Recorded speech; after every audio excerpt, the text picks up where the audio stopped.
Wilujeng enjing siang sonten wengi dinten ieu abdi bade nyerat autobiografi. Halo, nami abdi Marcelo Stefanus Himan, biasana disebut Marcelo. Abdi lahir di Cibinong di Rumah Sakit Bina Husada Kaping 8 April 2009. Abdi anak kedua ti tiga duduluran sareng lanceuk sareng adina.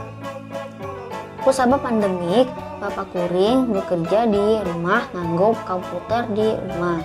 Tapi kadang Bapak Abdi bekerja di kantor. Jeung indung Kuring salaku ibu rumah tangga. Abdi ngamimitian pendidikan ti playgroup dugi KTK di Victoria School. Teras neraskeun pendidikan ti kelas 1 dugi kelas 6 di Taruna Bangsa School. Waktu Kuring kelas 5 SD, Kuring milu lomba musik di Jakarta jeung menang juara 3. Di kelas 1 nepi ka kelas 6, sakola Kuring sabade rengse PTS sok ngayangkeun field trip. Saya pernah pergi ke Taman Safari, melihat hewan-hewan, menaiki wahana, dan melihat pertunjukan yang lain. Abdi hoyong cita-cita janten pemain bola sareng drummer. Di kelas 7, Kuring asup ka sakola anyar nyaeta di Tunas Harapan Bogor.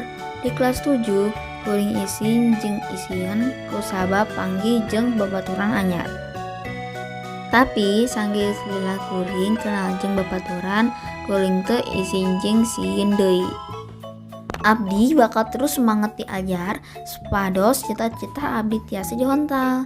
Abdi yakin ku diajar cita-cita urang tiasa kahontal. Tetep nuturkeun protokol kesehatan anu ya. Hatur nuhun.